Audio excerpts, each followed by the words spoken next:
All right, guys, come on in. Story time.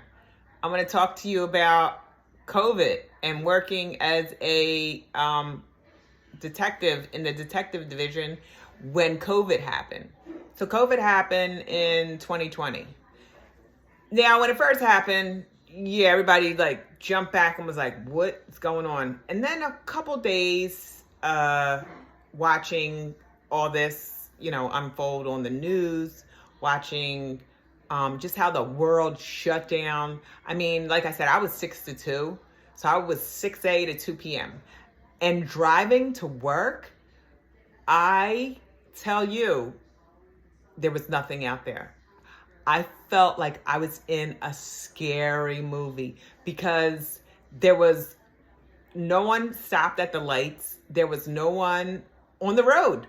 So that was a good thing. Traffic was not crazy.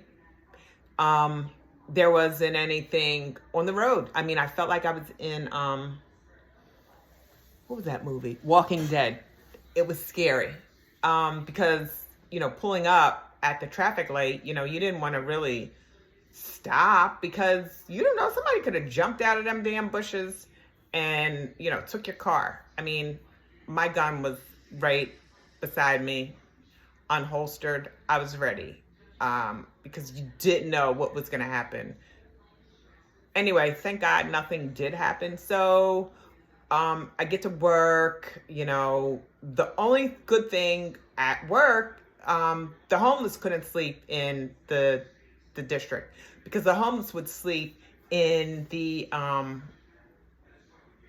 as soon as you walk in, the Mac machine is there and the bathroom is there for the public to use. They couldn't sleep in there anymore. So that was a good thing too. Coming into work, you didn't have to climb over people. I mean, I didn't climb over people, but like they would be in the foyer. They would be in, they were everywhere. They'd be plugging their phone up. They'd be sitting on the steps, I mean, there was one family that literally lived in the district on the bench where people would come to conduct business. These people are living literally in the district. So anyway, getting to work, they were handing out every week masks. I didn't wear that shit. You had to sign for it and so you received it. They would give you masks. They would give you sanitizing stuff. And you had to take it. I mean, I took it, sat on the desk. I didn't use that stuff because I had my own sanitizing stuff. I used to use my own wipes. I wipe my desk down every day. I didn't need this kind of stuff. I mean, I did that before COVID, way before I did that. So anyway, so it was like in 2022, they were trying to have people, conform, get the shot. Now, this is 2022. Now, mind you, COVID happened in 2020. They had an incentive for the police department, police officers to get this shot. It was like a 3-figure incentive to get this shot. You know how many people got that shot so that they got this money? They could have kept that money. I wasn't getting this shot. I just was like witnessing and just thinking in my head, I'm like, something ain't right. This is like all a lie. I mean, do you not realize God gives us all a filtration system in our body? What do you think these nose hairs are for? How about the little hairs on your friggin' tongue? How about the hairs in your ear? How about just the hair on your body? Like that keeps a lot of germs from you. God made us and he knew what he was doing. Like, I don't need man to give me a shot in order for me to stay healthy. I'm not a sickly person. My family didn't get the shot. I didn't get the shot. I filled out for the religious exemption. So around like May, they were really coming down on it. They were like, you need to get this shot. If you don't get the shot, there's going to be consequences. Some people on the news were, they were saying, Philadelphia Police Department, they're saying if you don't get the shot, you're going to be fired.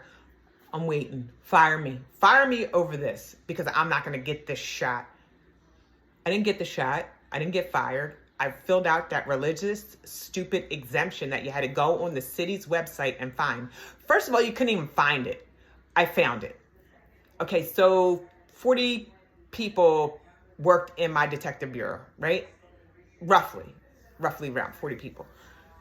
There was probably 7 of us that was not getting the shot. We were not getting that shot. I mean, we didn't get the shot. I filled out the religious exemption, and so did they. And mine got approved, and so did theirs. I don't think anybody's got not approved. I mean, you could have wrote that you pray to cotton candy, and therefore, cotton candy is a higher power than that, shot, and they would have approved it. So I think they had 3 arbitration hearings, and I think they said this is it by I think it was April. You have to get this shot, or you have to take a weekly test. And I wasn't doing that either. They weren't torturing me because I didn't get the shot. I wasn't doing any of that. I never got COVID. I wasn't doing that testing bullshit. And I just wasn't doing it. They would fire me. Guess what? They didn't fire anybody. It was like a 3-ring circus. You had the people that, oh, I have COVID. They were like people that were off for months in the beginning. I can't come. Yeah, hi, Corp. Yeah, I have COVID. I mean, they would be put on a sheet, I guess, of some sort, and they didn't have to go to work for a week, and then they would go back to work maybe 2 days, and then they were, oh, I have COVID again. Yeah, okay. It was the biggest scam. I didn't scam. I never called out with COVID. I just was watching how you could just see, you're like, yeah, okay, I see you. Yeah, you're you knew these people were bums anyway, but they used this to, they would be off with pay. But the city, they said, all right, enough is enough. It's 2022, and you have to either get the shot, fill out the exemption, or you have to fill out a medical exemption. I think it was like that. Or you have to get tested weekly. Well, I didn't get tested weekly. I filled out the religious exemption, and I went to work every day. Like I said, the only good thing about COVID, there was no homeless people in the district as soon as you walked in, and there was no traffic. Other than that, they were still on the news. That stupid governor from Jersey, Murphy, that idiot from New York, I mean, it was horrible. All the people that were old, that lived alone, that died alone, the people in the medical facilities, they too died alone. It was horrible what they did to those kind of people. And it's a sad state of affairs to have witnessed what we have witnessed, and to now see that they're finally coming out on the news of today saying how it was all, not true. Now, listen, don't get me wrong. If you have, medical issues, by all means, get the shot, whatever you got to do. I'm not going to, judge how you do things. Don't judge how I do things, but I'm going to speak my mind and say COVID was bullshit. That's how I see it. That's how I've never had COVID, Okay. So to think that it's all, oh my God, COVID, it's so true.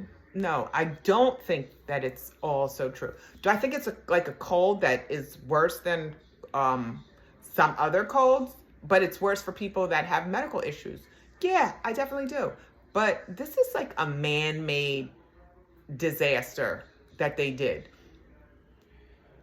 They're gonna have to answer to this, to somebody higher than the people that are here on this earth. They're gonna have to answer to this. And I'll tell you, my friend who is a police officer, and her husband is in the fire department. Now, they lived around the corner from me. We probably lived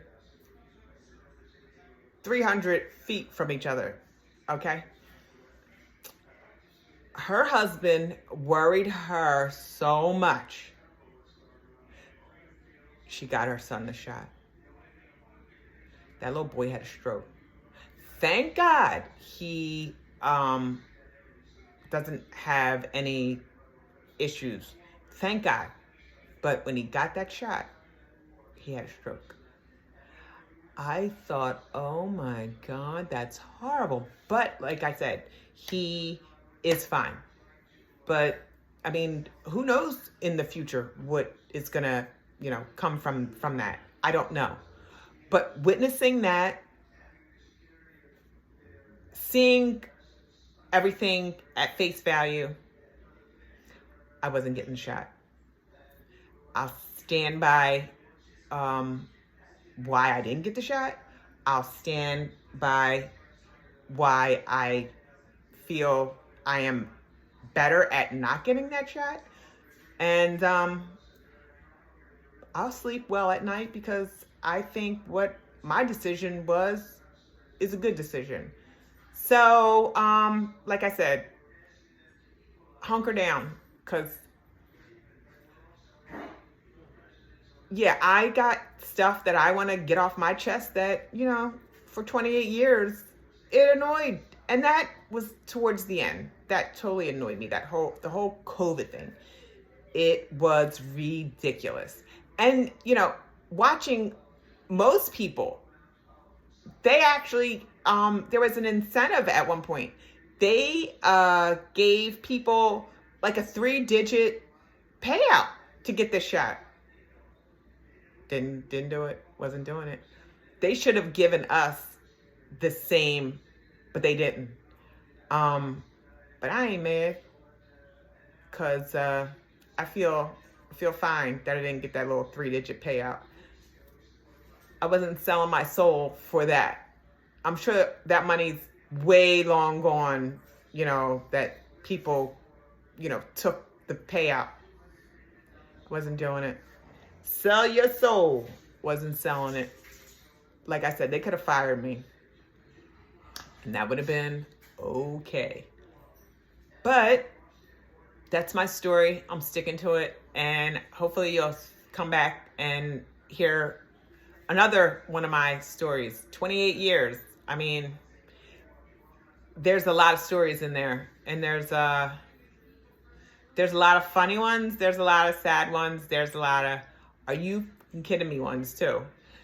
So I don't know which one I'm going to tell next, but come back and watch. Bye.